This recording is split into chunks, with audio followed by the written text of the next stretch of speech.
Pia katika upande wa radio kwa wale ambao watakuwa wako wameungana nasi, watu ni wengi zaidi, na kadri saa zinavyoongezeka watu wanazidi kuongezeka zaidi kuwasili katika eneo hili kuja kushiriki katika msiba huu. Na hayo ambayo mahema nyuma yangu pia yupo mmoja wa marafiki zake wa karibu sana. Mmoja wa marafiki wa karibu sana na Edward Lowassa, lakini pia ni vijana ambao pia yeye aliwalea pia kisiasa, lakini pia na kimaisha pia. Huyu ni diwani wa hapa Monduli. Tunasikitika. Lakini pia ni mwenyekiti kwa majina mimi naitwa Isaac Joseph, ni mwenyekiti wa halmashauri ya wilaya Monduli. Niseme tu niwape pole wa Tanzania wote na wana Monduli kwa kuondokewa na jembe letu. Mimi kikubwa ninachosema ni kwamba Edward tutamkumbuka kwa mengi, lakini ya kwanza nitamkumbuka kwa upendo wake aliokuwa nayo na kila mtu.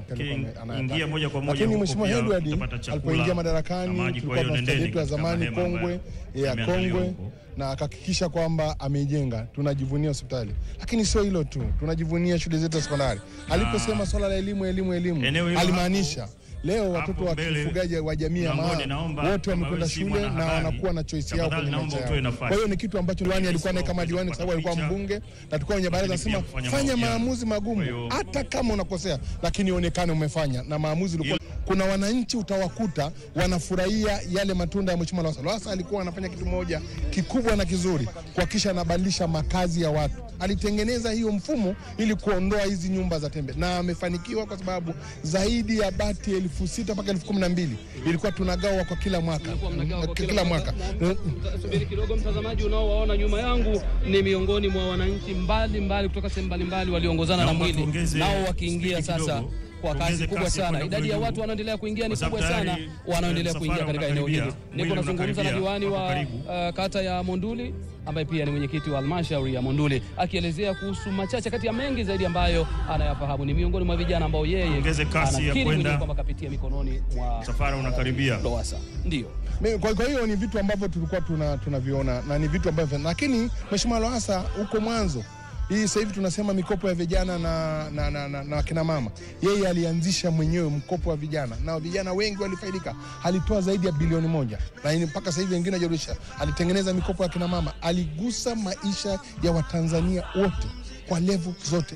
Ukikaa na Edward mezani ukizungumza, anataka kujua Watanzania tatizo gani. Ukimpelekea tatizo Edward, labda kuna migogoro ya ardhi, labda kuna migogoro ya nini, labda kuna changamoto ya nini, ni sekunde anatangalia jinsi ya. Kwa kweli kwa sisi wana Monduli tumempoteza mtu muhimu sana, ambaye kimsingi hata asingekuwa madarakani, lakini bado alikuwa na ushawishi mkubwa, ambaye kimsingi tunapokwama lazima tumfuate kama baba yetu, kama kaka yetu, kama rafiki yetu. Tunakaa naye, tuambie hapa tumekwama, anatuonyesha njia, nendeni 1 2, tunafanya na tunafanikiwa. Na tunafanikiwa. Nieleze kuhusu swala zima la simu. Nakumbuka kwamba moja kati ya mkakati wake alipokuwa mbunge, lakini pia hata baada alipokuwa waziri, ni kwamba alitaka kuwasiliana na wale viongozi wake moja kwa moja, sio kupitia kwa diwani, bali kuwasiliana nao kwa simu moja kwa moja, na aliendesha zoezi moja la kununua simu kuwanunulia viongozi. Nishukuru sana, umenikumbusha mbali. Wakati Mheshimiwa Lowassa alipokuwa anatembea kwenye jimbo, aliwanunulia mabalozi wa wilaya ya Monduli wote simu. Ambao mmeingia sasa hivi. Kuna mambo ambayo kimsingi alikuwa anafikiri balozi wa shina anaweza simwambie diwani. Aliwapa fursa ya mabalozi kuhakikisha kwamba kuna kero ambayo inakabili wananchi, wanawasiliana moja kwa moja. Simu hizo alitoa kwa mabalozi wote, na ukitaka ushahidi, kuna wakati fulani unaweza ukapita ukaenda ukaangalia. Edward alikuwa ni mtu wa tofauti, na mimi nasema tu, sijui niseme ni, lakini alikuwa ni mtu tofauti, ni mtu alikuwa anasikiliza kila mtu. Alifanya hiyo program na hiyo program ikafanikiwa kwa sababu kimsingi ilikuwa inatatua hizo changamoto, na ni mtu ambaye kimsingi alikuwa anatembelea jimbo kila wakati na kusikiliza kero. Kwa hiyo anakuja kwenye jimbo, anajua kuna kero gani. Kwa nini? Tayari ameshawasiliana na balozi wake, amemwambia kero hii ipo katika kata hii, iko katika kitongoji hichi. Kwa ndanganya, lazima umwambie ukweli, kuna tatizo hili, lazima utekeleze. Sawa. Tumalizie na hili moja kwamba swala zima la huduma ya maji. Swala zima la huduma ya maji katika wilaya ya Monduli.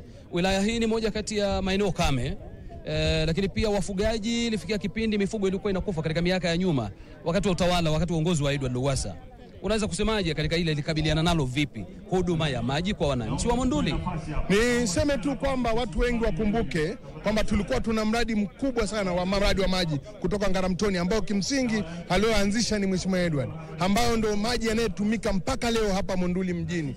Kimsingi tutamkumbuka kwa huo mradi, tutamkumbuka kwa huo mradi wa maji ambao kimsingi ulileta chachu. Na sio hilo tu, wakati fulani alitengeneza mabwawa, alitengeneza bwawa la Somweneni, alitengeneza bwawa la kule Selela Mbasha, alitengeneza bwawa la Mwita, alitengeneza bwawa, akatengeneza mabwawa mengi. Leo ukifika pale kama unakwenda Makuyuni, ukikata kushoto na bwawa kubwa zuri ambayo kimsingi inawahudumia wananchi. Hiyo yote ni matunda ya Mheshimiwa Edward Lowassa. Kwenye swala la maji alijitahidi. Kwa kweli wilaya yetu ni kidogo kwenye ardhi ni dry. Kwa hiyo upatikanaji wa maji kwenye maeneo mengi haipo. Kwa hiyo maji sisi tupate maji lazima tuchukue sehemu mbali kidogo. Mradi ule aliuanzisha na ilikuwa ni mradi mkubwa, hata mradi ulikuwa ustahili Monduli, lakini alisema wana Monduli wanahitaji maji. Akapambana na ule mradi ukafanikiwa, na ndio sasa hivi unaboreshwa ili uweze kuwahudumia watu wa Monduli. Na kipindi hiyo tulikuwa wachache, sasa tumeongezeka. Kwa hiyo ule mradi ukiboreshwa utafanya vizuri zaidi, na tutaendelea kumwenzi Mheshimiwa Lowassa kwa kutuletea yale maji.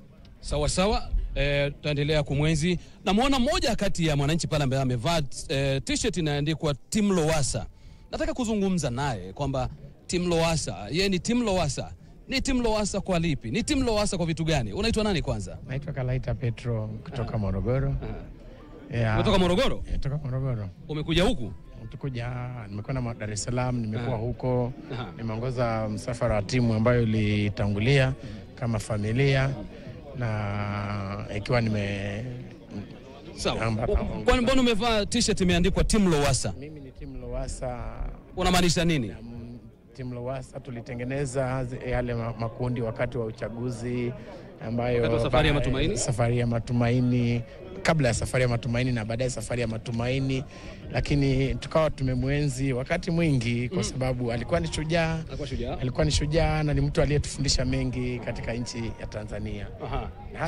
Sogea hivi karibu tuko na hasa jamii katika hii jamii ya wafugaji na ni ndugu ni rafiki. Sawa, niambie kitu kimoja tu kwamba unadhani kati ya mengi ambayo yamesemwa, yameongelewa mengi sana, ni lipi pekee ambalo unadhani ambalo halijasemwa ungependa kusema kuhusu aliyoyafanya Edward Lowassa?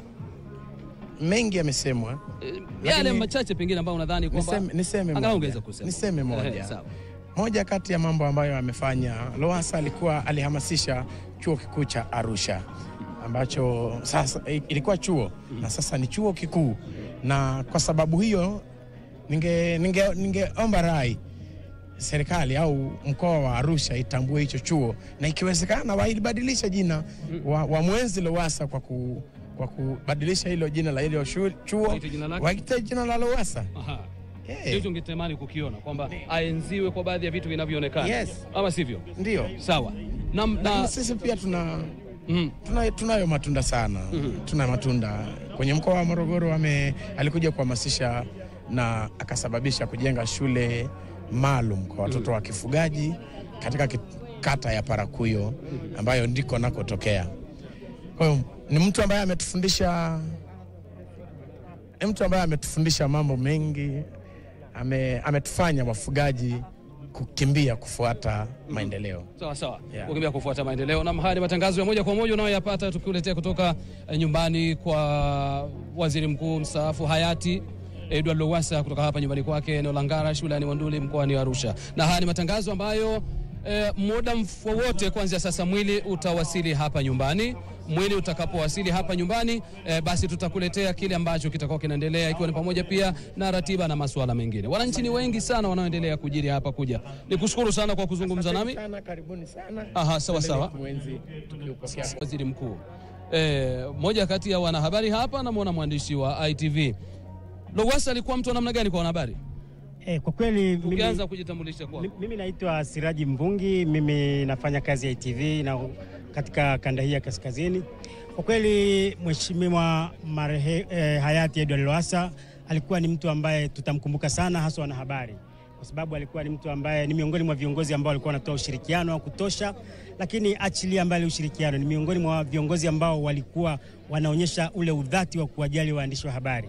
na mara nyingi tumekuwa tukienda naye katika maeneo mbalimbali vijijini huko, wakati ule ambapo akiwa waziri wa maji, baadaye akaja kuwa waziri mkuu, lakini hakubadilika kwamba pengine labda nafasi imebadilika. Akawa bado anawajali waandishi wa habari. Yes. Kwa nafasi kibadilika na anabadilika. Yes, yeye hakuwa mtu ambaye anabadilika kulingana na nafasi. Na mkifika katika maeneo ambapo pengine anahitaji kwanza kuhakikisha kwamba waandishi wa habari wamepata huduma, waandishi wa habari wamepata maeneo mazuri ya kufanya kazi zao, lakini mwisho kabisa kitu ambacho pengine ni cha kipekee tutakimisi kwa hayati Lowassa ni kwamba mnapomaliza labda pengine ni ziara, mnakaa pamoja, anawauliza pengine mmepata habari, ama anahakikisha tu kwamba angalau waandishi wa habari wanatekeleza wajibu wao kwa ujumla wake. Kwa hiyo ni swala ambalo kwa kweli sisi tutalimisi hilo, lakini pia pengine ni bora viongozi wengine wakaweza kujifunza kutoa ushirikiano wa dhati, sio ushirikiano tu wa kuonekana, lakini ushirikiano wa kuhakikisha kwamba habari ile inafika penyewe.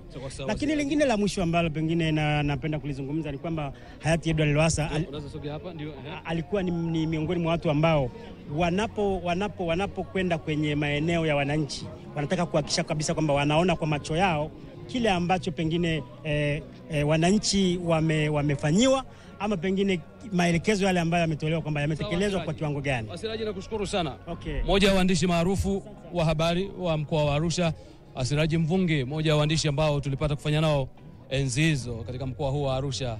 Na mimi ni homeboy nikiwa Arusha.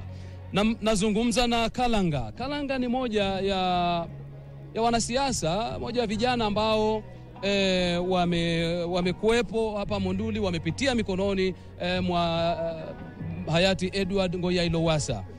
Kalanga hivi sasa ni mkuu wa wilaya ambaye atatueleza hapo baadaye, lakini aliwahi pia kuwa mbunge. Atazungumza nasi machache. Ni miongoni mwa wale vijana ambao wanasema kwamba hawa ni vijana waliolelewa kisiasa, waliolelewa hata pia kimaisha, mbinu za utafutaji pia kupitia kwa Edward Lowassa. Ninaongopa hapa. Nitambulisha majina yako alafu tuendelee. Mimi naitwa Julius Kalanga Laiza.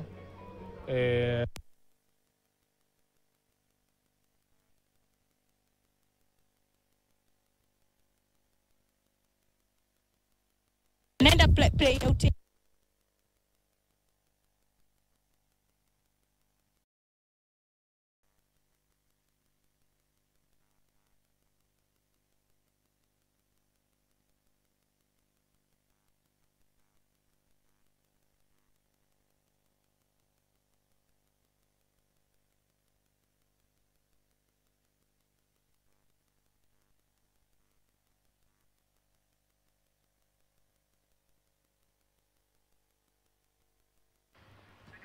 Naam, asante sana mtazamaji wa TBC1. Namna ilikuwa ni Gabriel Zakaria huyo akiwa pale Kichangarashi, wilaya Monduli, mkoani Arusha, kubwa zaidi akizungumza namna ambavyo wananchi na viongozi mbalimbali wanamfahamu hayati Edward Ngoyai Lowassa, namna ambavyo amesaidia katika upande wa chama, upande wa huduma za kijamii.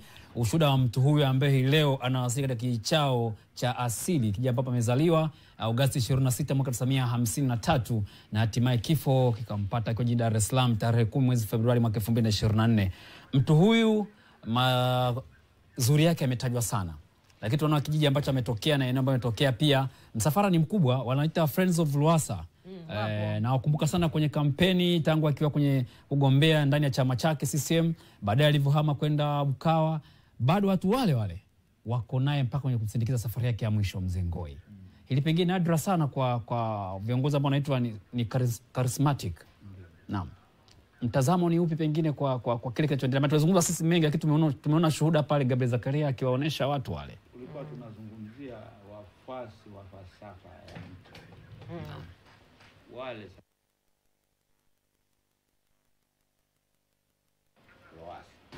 ni wapenzi wa itikadi ya Lowassa. Yaani walisema alipo tupo. Alipo tupo. Sawa. Mzee Ngoi, simamia kwanza hapo. Naona tayari msafara ule Asha.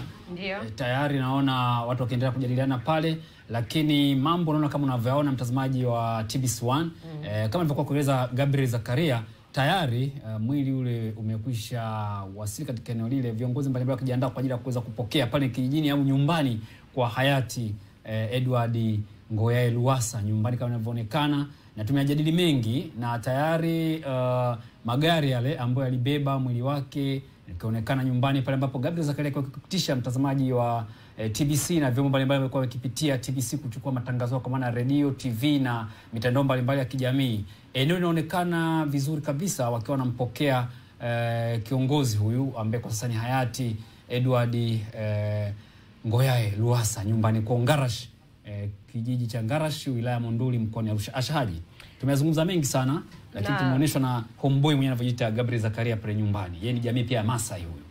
Na kumekuwa na ushuhuda ambao kwa wale ambao walikuwa karibu na kiongozi huyu ambao walinufaika moja kwa moja kupitia kiongozi huyu, wakieleza namna ambavyo wamepoteza. Hayupo madarakani, lakini pia walimhitaji katika ushauri na mambo kama hayo kwa ajili ya wanapokwama vijana ama watu wanapokwama, wanajua kuna kiongozi wao ambaye walimwamini. Kuna sehemu ya kukimbilia. Ya kukimbilia, ya kwenda kupata faraja. Wakati mwingine unaweza ukawa umetingwa zaidi, unasema ngoja nikapate maneno ya faraja kutoka kwa kiongozi ambaye aliaminika. Na kama ulivyotaja, mwili tayari ukiwa umewasili pale Ngarash kijijini, ukipokelewa na wananchi wengi ambao wanatamani na wao washuhudie safari yake ya mwisho. Na ukitazama tu katika picha Twangilo, utaona mandhari ya eneo lile lilivyokuwa la kijani kwa maana ya miti. Eneo limezungukwa na miti. Jamii ya Masai alikuwa ni mwana mazingira. Sana jamii ya wafugaji pia ni wana mazingira wakati miti wao. Tumezoea kwamba ukiwa na mifugo mingi mazingira unaweza ukarimu kwa namna moja ama nyingine. Lakini licha ya kuwa mfugaji pia amehamasisha swala la mazingira, na tunaona ni kiongozi mfano, kwa sababu tunaona hata katika eneo lake mazingira yale yanaonekana yametunzwa vizuri. Kwa hiyo kile kinachoendelea hivi sasa tunaona ni watu ambao unaona namna wanavyopata maelekezo kutoka kwa viongozi wale wa kijeshi ambao wako pale kwa ajili ya kufanikisha lile zoezi zima la kutoa mwili toka hapa jijini Dar es Salaam mpaka katika eneo lake la asili. Na kama picha ile Asha unavyoona mtazamaji wa TBC1, kama unavyoona mwili ukiwa umeshawasili pale, Lowassa alikuwa ni mtu wa watu. Ile mafuriko kama unakuwa kipindi kile, laiti kama ingekuwa binadamu, kwa mfu angekuwa anafika kuona namna ambavyo watu wale nguvu ile umma ule ambao alikuwa akihudumia ule umewasili tena katika kijiji cha Ngarash, akiwa yeye hawezi kusema, akiwa hana nguvu tena, hana kauli. Lakini watu wale walikuonyesha kwamba hapana, tulikuwa na wewe wakati wa uhai wako, tulikuunga mkono, kulikuwa na safari ambayo ulikuwa na sisi na wewe tulikuamini, na wanamsindikiza hata kwenye nyumba yake ya milele kwa safari yake ya mwisho. Pia bado watu ni wengi, ni wale baadaye utaona pale, unaona msafara kutoka Arusha umeunga mpaka mfika pale Monduli, lakini bado watu ni wengi kweli kweli. Na taarifa zinachapia hata kutoka mikoa mbalimbali utakuwa wanakwenda huko. Kwa nadhani hiyo Jumamosi yenyewe watasema itakuwa patoshi, wanasema kumezizima. Arusha imezima, Tanzania imezima, Monduli imezizima, Ngarashi kumezizima. Na kama utaona kupitia luninga yako hapo, ni wananchi wengine wakiwa wamesimama wakijadili, wengine wakitafakari. Bila shaka kwamba umshukuru Mwenyezi Mungu kwa kila kitu, na endelea kumuombea kama alivyotangulia viongozi wetu kusema. Mwenzetu ametangulia, kilichobaki hivi sasa tumuombe katika safari yake ya mwisho, lakini pia kuiga yale ambayo ameyafanya katika taifa hili. Na wana Ngarashi, Monduli na Arusha kwa ujumla wanaendelea kutafakari, huyu alitusaidia katika kitu fulani. Ndivyo mazungumzo pia wakati mwingine yanakuwa yanatawala, kukumbuka yale mema ambayo wameyafanya akiwa kiongozi, lakini pia akiwa hata nje ya uongozi. Wanasema kama alikuwa akiwaunganisha, na wananchi wao wametoa shuhuda kwamba aliwaunganisha kweli kweli, na pia kukataa umasikini. Na mtazamaji wa TBC1, kama unavyoona hapo, watu wakiwa wametulia na kusimama na kutafakari namna watakavyoenda kufanikisha mwili wa marehemu hayati Edward Lowassa kuwa katika nyumba yake ya milele, baada ya taratibu nyingine zote kufanyika, ikiwemo wananchi wa hapo Ngarashi lakini pia na Monduli kupata fursa za kutoa heshima zake za mwisho. Na sasa Gabriel Zakaria pamoja na Flora Mwana wako tayari kutupa kile ambacho kinaendelea, na karibuni kuendelea kutufahamisha kinachoendelea huko. Hiyo ni ishara ya maombolezo, lakini pia ishara ya kwaheri kwa mpendwa wao. Uliona pia hata wakina mama wakiwa wamechuma majani au maua kule njiani, pia wengine hapo kule njiani wanapunga mkono, wengine wakionyesha yale maua na majani mwili ulipokuwa ukipita. Sawa sawa Flora. Na mtazamaji ambaye kama ndio umejiunga pamoja nasi, haya ni matangazo ya moja kwa moja tunayokuletea kutoka hapa katika eneo la Ngarash wilayani Monduli, nyumbani kabisa kwa hayati Edward Lowassa. Na mbele yako unaowaona hapo ni viongozi mbalimbali, wako pia maafisa wa kijeshi hapa, na kuna gari lile maalum ambalo ndio limebeba mwili huu kufika hapa. Ni gari maalum la kijeshi, na ni kwa sababu ya nafasi yake hasa ya waziri mkuu ndio maana haya yamefanyika. Flora, kiprotokali unaweza kusemaje labda katika yale ambayo yamekuwa kiendelea kufanyika hapa na yale tunayotarajia, kwa sababu hapa na shaka bila shaka hata mizinga pia tutashuhudia siku ya tukio lenyewe pia? Naam, ni taratibu za kawaida pale anapokuwa amefariki kiongozi mkuu wa nchi au kiongozi ambaye alishika nyadhifa zile za wakuu wa nchi. Kwa hiyo yeye ni mstaafu, lakini anafanyiwa maziko hayo kwa heshima ya ile nafasi ambayo ameshika kwa katiba inavyoelekeza. Sawa sawa. Bila shaka tunaendelea kukuletea matangazo haya zaidi. Tumeendelea kupiga kambi hapa na bado tutaendelea zaidi kukuhabarisha mengi zaidi kutoka hapa Monduli. Mimi pamoja na timu kubwa ya TBC tumepiga kambi hapa na tutakisha kwamba kila kinachotokea tunaendelea kukuhabarisha kwa karibu zaidi, ili usipitwe na jambo lolote lile. Flora Mwano, lakini mlipofika eneo la Arusha mjini pale, licha ya kwamba hamkupita huku katikati kule, lakini idadi ya watu walikuwa ni wengi. Walitoka wapi? Ni wengi sana. Wengine wametoka pembezoni huko, wote kuja katikati katika ile barabara ambayo walisikia mwili wa hayati Edward Lowassa utapita. Kwa hiyo ambaye anaona yuko mbali walisogea katika zile barabara. Na kwa mujibu wa wenyeji ni kwamba walikuwepo kwa muda mrefu toka asubuhi kwa ajili ya kusubiri mwili wa mpendwa wao. Sawa sawa. Na haya ni matangazo ya moja kwa moja tunayokuletea kutoka hapa eneo la Ngarash, nyumbani hapa Monduli. Mimi ni Gabriel Zakaria, lakini mimi ni Flora Mwano. Mtazamaji, endelea kuwa pamoja nasi katika matangazo haya tutakapojiunga nawe hapo baadaye. Sawa sawa, hapo baadaye tena. Endelea kuwa nasi. Haya, asante sana Flora Mwano pamoja na Gabriel Zakaria. Tumewapata vyema kutoka kijiji Ngarash pale wilaya Monduli mkoani Arusha, ambako ni nyumbani kwa hayati Edward Ngoyai Lowassa, ni waziri mkuu mstaafu mwaka 2005-2008. Niwashukuru hapa mwenzangu Asha Haji, lakini pia Asha tulikuwa na mchambuzi wetu hapa mzee Rafael Ngoi, tukichambua naye tangu ile asubuhi namna ambavyo yeye amemfahamu, lakini kuyazungumza mengi. Wanasema utuzima dawa, ameona mengi cha Tanzania, uongozi wa kwanza, awamu ya kwanza, ya pili, ya tatu, ya nne, ya tano na ya sita, kwa kitupitisha namna ambavyo amefahamu kwa uchache na kwa mengi zaidi ndani ya taifa hili. Asha. Naam, nashukuru sana Twangilo kwa hilo. Nafsi tunasema hutopitwa na chochote, kama alivyosema wameka kambi waandishi wetu Gabriel Zakaria na Flora Mwano, kwa utapata kufuatilia kile ambacho kimeendelea huko Ngarash Arusha kwa ajili ya kuendelea taratibu nzima za kwenda kupumzisha mwili wa hayati Edward Lowassa ambaye alikuwa waziri mkuu wa Tanzania. Nasi tunakushukuru kwa muda wako, mpaka wakati mwingine. Asante sana, tukushukuru sana mgeni wetu. Asante, nashukuru.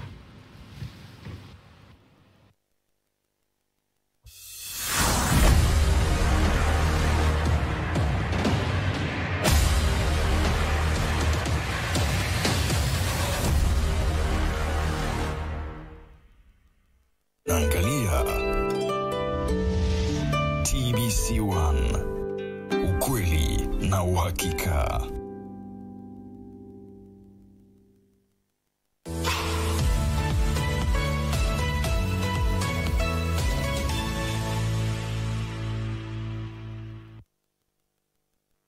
Unamsaidiaje huyo kijana? Mimi sijaoa lakini na mtoto mahara, naweza kaweka bili ya mazoea ya mtoto wangu. Tufika hapo. Naweza nikanunua ungalishe nikampelekea mtoto akatengenezewa uji. Naweza nikanunua lactogen namba 1, namba 2, namba 3 ikapelekea mtoto wangu. Na huyu binti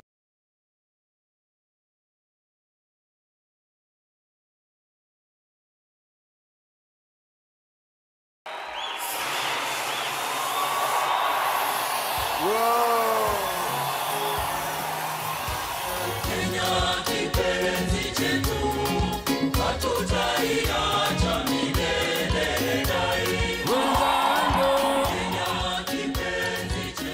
When 21st century history of Kenya is written, one of the most captivating chapters will be that on what became of President Uhuru Kenyatta and his deputy William Samoei Ruto, two men who started out as friends, weathered many storms together, but were eventually separated by diametrically opposed political interests, which will define Uhuru's very succession. It was that bad. NTV has spoken to a number of friends on both sides of what is now a big divide in trying to piece together the genesis of the political fallout, one of the most dramatic in Kenya's modern-day history.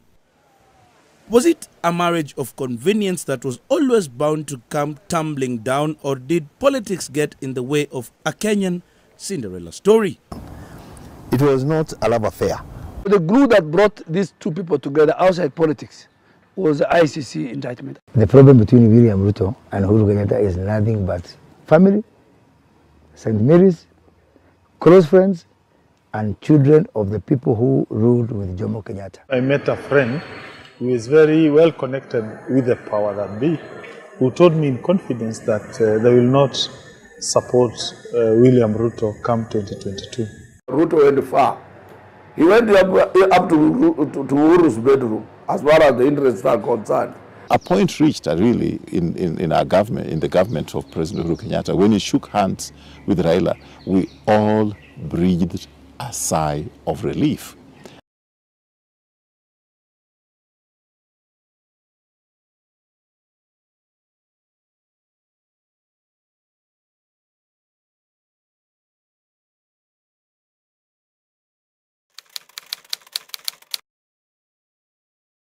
When Uhuru Kenyatta and William Ruto arrived on the scene as president and deputy, the first elected presidential pair in line with the 2010 constitution, they captured the imagination of many Kenyans.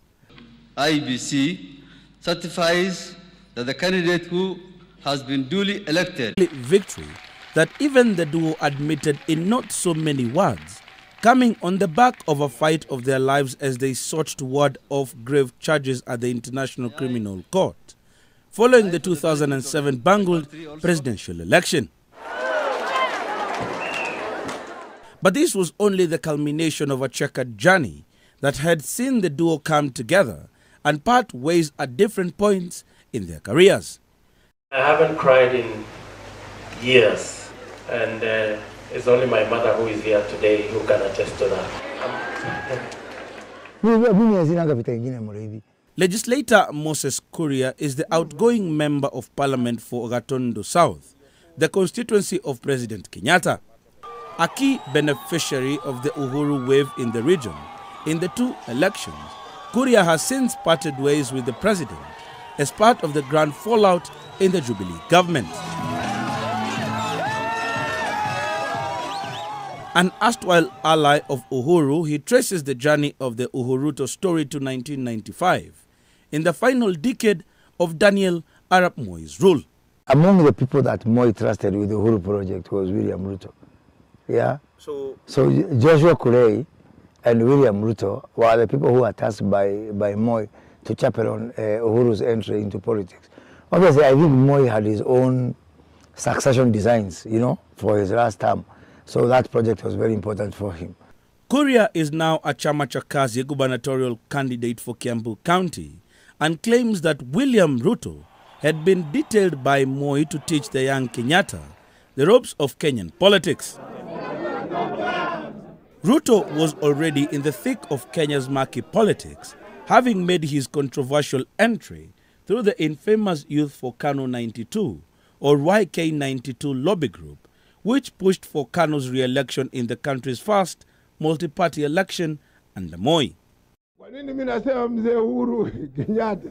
In the subsequent election in 1997, Uhuru would contest the Gatondo South parliamentary seat on the back of a strong anti-Kanu sentiment in the region.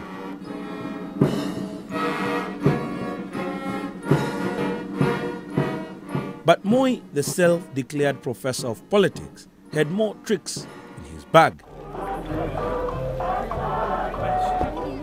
In 1999, the then so-called Mr. Fix-It of Moi's regime, that is Mark Tor, was prevailed upon to step down as nominated MP to pave way for Uhuru Kenyatta.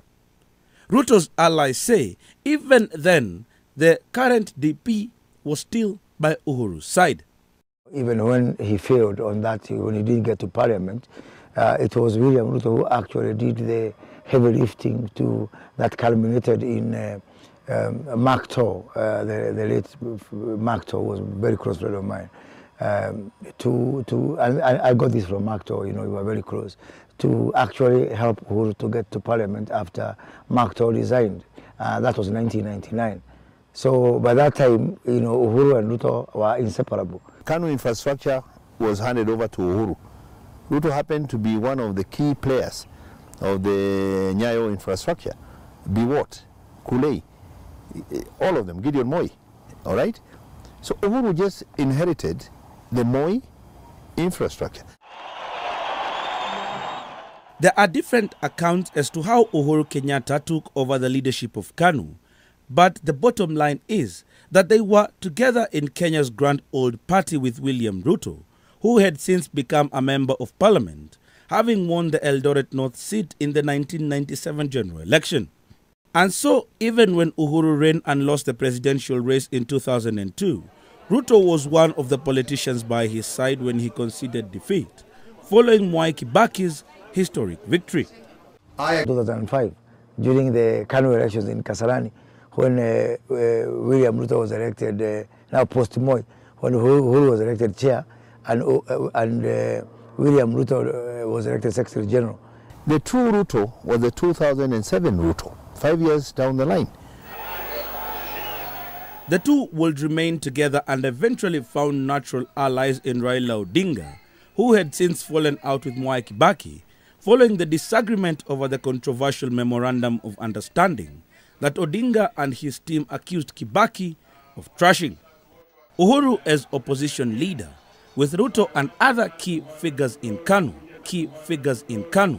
joined Raila faction of government in rejecting the then proposed constitution in the November 2005 referendum. Uone wa Kenya wako wapi, na ni wakina nani utaweka kando, na ni wakina nani wanakudanganya. But with a new election looming in 2007, the duo parted ways for the first time, as Uhuru chose to back Mwai Kibaki's re-election bid under the Party of National Unity, in the face of a formidable threat by Raila Odinga, who had since converted the Orange movement into a potent political juggernaut, and that is ODM. Ruto chose to throw his lot with Raila Odinga, becoming a consequential member of the Orange Party and its kingpin in the Rift Valley region. Kalenjin elders held a meeting, a very big meeting in Eldoret, and they summoned William Ruto, and they asked him, are you going to join us? And he said, no, I want us to support this old man. I have agreed with Uhuru, and we know how we will tame him and his people. So please give me the blessing. I close up and work with the Kibaki. And the elders told him, my friend, you are too late. Now we are in Kiboswa. The next minute we will be in Kisumu. We are just knocking. Yeah? And that's how Ruto quite reluctantly, worked with Raila against Uhuru and Kibaki. But that election was about to redefine the relationship of Uhuru Kenyatta and William Ruto for years to come. The disputed presidential election outcome plunged the country into one of its darkest political moments yet, as ethnic bloodletting, looting and widespread violence engulfed various parts of the country. At least 1,300 people were killed in the ensuing mayhem, and more than 600,000 others displaced from their homes. A frenzied international mediation effort eventually quieted the chaos, leading to the formation of the Grand Coalition government. We do have a deal. Vile sasa wananchi mmekubaliana tufanye kazi kama wananchi pamoja. Basi tuelekee huko na tuache fitina. Tunataka kusahau yaliyopita. Najua kuna wengine watasema tio mbona Raila amefanya. After the Grand Coalition government and our differences emerged with our party ODM, Honorable William Ruto and a team that he leads, we walked out of ODM and joined PNU. But for Uhuru Kenyatta and William Ruto, the real drama was yet to begin. Mr. Uhuru Muigai Kenyatta. It soon became clear that the International Criminal Court, which was until then an unknown entity in the country, had trained its eyes on Kenya, with frequent visits by its then chief prosecutor, Louis Moreno Campo. Thank you for your presence here. And eventually on 15th December 2010, Ocampo finally unveiled his mysterious list of 6 people who had been fingered over their alleged roles in the 2007-2008 political election violence. He authorized the police to use excessive force against civilians in Kisumu and Kibera. They were shooting and killing more than 100 people that they didn't identify as supporters of the other party. Among the 6, 3 were associated with the ODM side, namely former Cabinet Minister Henry Kosgei, radio presenter Joshua Arap Sang, and William Samoei Arap Ruto, who had played a key role in mobilizing the ODM vote in the Rift Valley. On the opposite side was then Police Commissioner Major General retired Mohammed Hussein Ali, the then head of Public Service Francis Mudhaura, and Uhuru Muigai Kenyatta, opposition leader turned key supporter of President Mwai Kibaki. Facing an existential threat, Uhuru and Ruto were about to be brought together again by fate. We brought together elders from the Kalenjin nation and elders from the Kikuyu nation who sat together and agreed. And by the way, William Ruto had refused to be the running mate.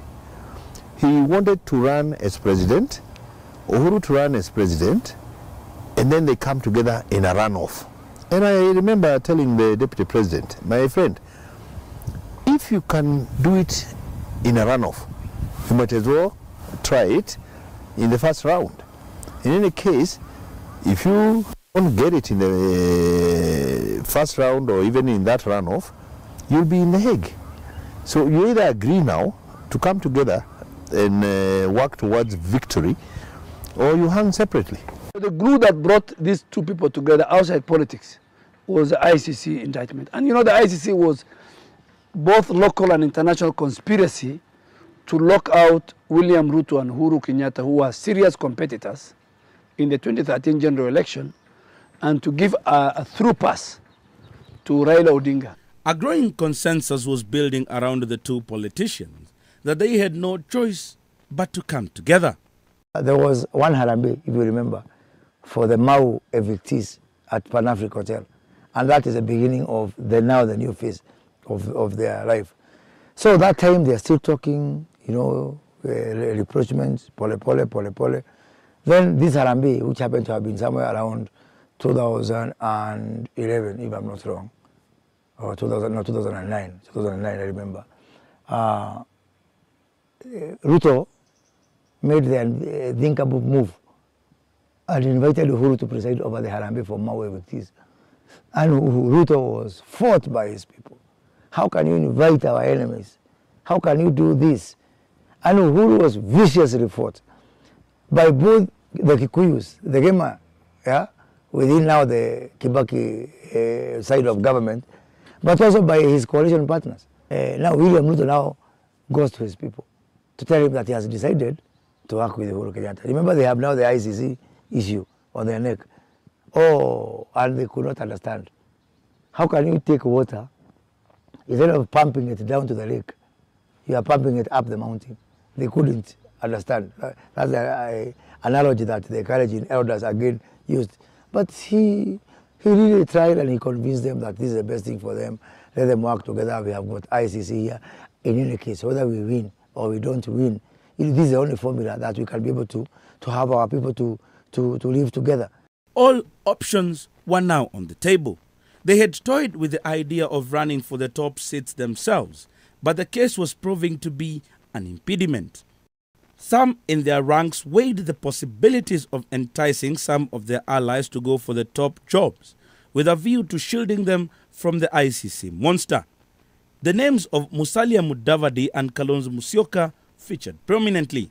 At one time, in a meeting where I was, Kalonzo Musyoka told Uhuru Kenyatta and William Ruto that, you'll only be jailed for 10 years. So let me become the candidate, the president. Then after 10 years, you'll come out. And I remember that meeting ended there and then after that statement. It was the most reckless, irresponsible statement. By the time they were pushed to their core and agreed to work together, one thing was top of their minds: fighting the ICC cases. But their publicly stated political narrative was uniting their communities that had viciously fought each other in the previous elections. In their merger was the ICC case. The ICC case was a political case. It was not a legal case. So we have agreed in principle that we must deal with it politically. How do you deal with it politically? We must be the ones running the next government. I don't want to go into the details.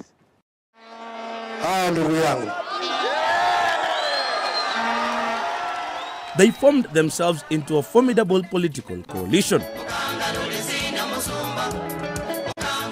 They ran a highly charged campaign with anti-Western sentiments, selling the narrative that Kenya's former colonial powers were... We as Kenyans have gone through very difficult and trying times. But we ourselves also have the solution to our problems. We are now under a new constitutional dispensation that has been passed by Kenyans. And the fundamental basis of that constitution is to give our people the freedom and the right to choose their elected representatives. We are asking those who are going around in courts thinking that they can elect the people of Kenya through the court or through the legislature or through the executive. We are telling them through the constitution, Kenyans themselves have the right to elect their own leaders.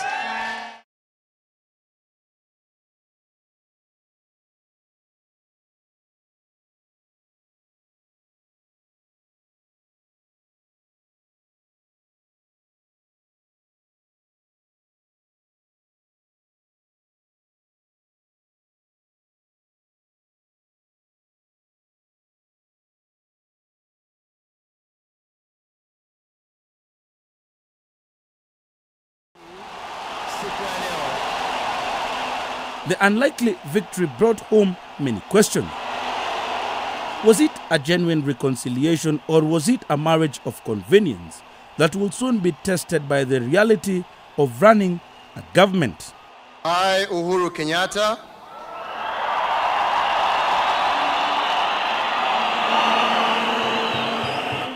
in full realization of the high calling I assume as President of the Republic of Kenya.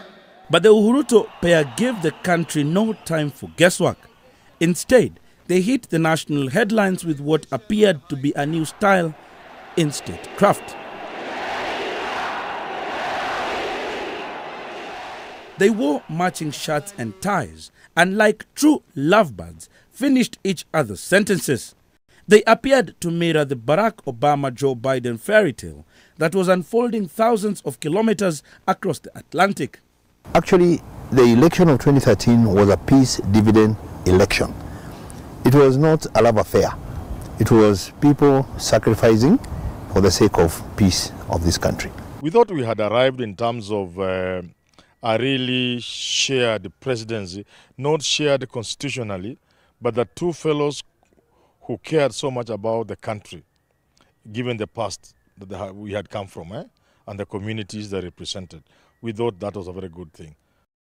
So close were the two that at one point, When the president left the country to attend his ICC case, he signed a public decree to leave his deputy in charge.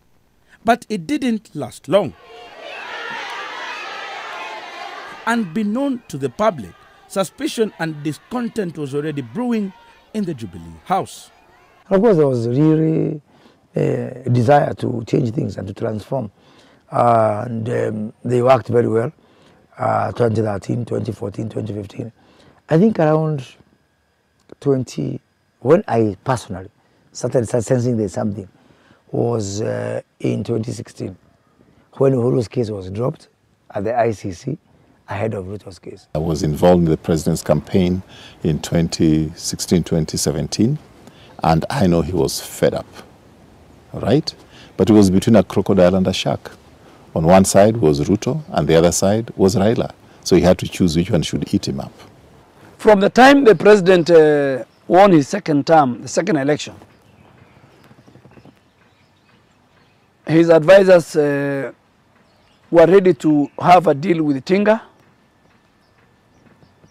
for the next 5 years, and isolate and kill completely the dream of Jubilee Party of uniting the country, of William Ruto succeeding the president within the 10-10. The sense of betrayal was setting in, and things were no longer at ease. We are not using him to get the 2017 vote. We could have got that vote even with another combination. We could have got that vote even with Luias, for example, with Eugene Wamalwa running mate. It was obvious who was preferred, and the preferred was Eugene. Yeah, it was. Remember, the first meeting when Eugene was told to be running mate, I actually had come from Meru. If you go back to your records with Uhuru, when we opened the Central Bank Center in Meru town, and when we landed, we went for a talk at KU, and from that, when we were talking with James Mwangi to the children, from that talk, Uhuru told me to call Eugene, and we went somewhere, and Eugene refused to be running mate. I remember some people very close to Uhuru. Some of them were his relatives. One guy asked me at the Jacaranda Hotel, why are you trying too hard to save Ruto? Kwani Uhuru cannot get another deputy? I said, Hela. That I knew publicly there's no problem. There's no even indication of any problem.